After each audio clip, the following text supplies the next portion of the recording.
Alright, some people have asked me to how I've been doing my rock, that stacked rock look. So what I do, I take this old Owen's Corning stuff. Home Depot's pink, Lowe's is blue, it's the same shit. And Home Depot, I don't know about Lowe's, but they'll sell it in different thicknesses. Oh shit, you can't see it. Anyway, see, it's about twice the thickness. I do it just because, random shapes. I hate it when people take this shit and they'll have this, half-inch stacked rock and it all looks like it's all the fucking same size. It sucks. It looks like, someone made it. So what I do is I'll take this, I'll make a whatever like this, silicone it together, usually in the tank. This here, it's not really flat. Like usually I like to do mine in the corners of tanks, and I'll put it in the corner, and I want these edges here to kind of correspond with the corner so that, you don't have some big ass gap. Although the great stuff foam will fill it. Anyway, I stack all this shit up, silicone it together. Sometimes I do it one piece at a time, but mostly I'll stack it up, build it in place, carve it in place. Sometimes I'll put it in, pull it back out, carve it. It's easier to paint it outside of the tank, I'll tell you that. Anyway, take a butter knife or a steak knife, and I heat it up on my stove. Open some doors for ventilation because this shit ain't good to breathe. And I will take this knife and I'll just touch right here. Sometimes I'll come up and down, wiggle it around a little bit. Sometimes I'll take it and cut my old horizontal line here and try to take it into the piece below it or the piece above it. I'll touch that hot knife to the surface, kind of, warp that surface up, give it a little texture. Let me get this other hot knife. 2 or 3, you have 2 or 3 on your stove or whatever. That way you ain't gotta wait for it to heat back up. You can just keep on going. Anyway, just slice it. And if you leave it in one place, it'll kind of eat down. You can pull it up. Come around my sides. Come around everything that I'm going to be seeing. Sometimes I'll take lines into one another. Sometimes I'll cut on the top flat part, like down at an angle going backwards. Kind of like, let's see if you can see that. It's got all blurry on me. What the fuck? Stand still here. Okay. See, like that. Then when this is all done, when I got all my carving done, I come back with a Burns-O-Matic torch or a heat gun will be fine.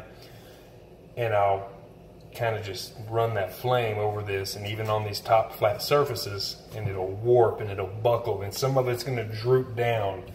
Well, rock ain't really going to do that, so I just break any of them drippy edges down. And sometimes I'll put holes in it. Sometimes I'll make honeycomb rock. That's the white limestone rock with holes all in it. I'll take all this and I'll kind of square cut it, stack them up. Then I'll take screwdrivers more than knives. I'll cut my basic round shape or whatever weird shape I want. Then I'll take screwdrivers of different sizes, get them hot, stab, punch holes all through that rock of different sizes, wall it out, one hole going into another. And then whenever I go to paint my rock up, what I used to do, I used the dry lock on this and I tint it with acrylic paint, like the shit you get at Hobby Lobby or some art shop that comes in a tube. Mix it with the dry lock, browns, greens, whatever. Depends on what color you want your rock. Then, anyway, I paint this on. Start with your blacks, especially up in your crevices, then go lighter and lighter and lighter till you get to the color you want. On the last tank I done, we just painted it that blue. The guy was like, oh shit, it's cool, it's gonna be covered with algae and moss anyway. And he's got a point. So, what I've also done in the past that worked really good was I would get this wet and then dust it with sandless grout. You get it at Home Depot, comes in different colors. Sometimes it's gray, sometimes it's red. And I'll dust it, let it dry for 24 hours, turn around the next day, do it again. Do it until this whole thing's coated, thing's harder than a minister's pecker.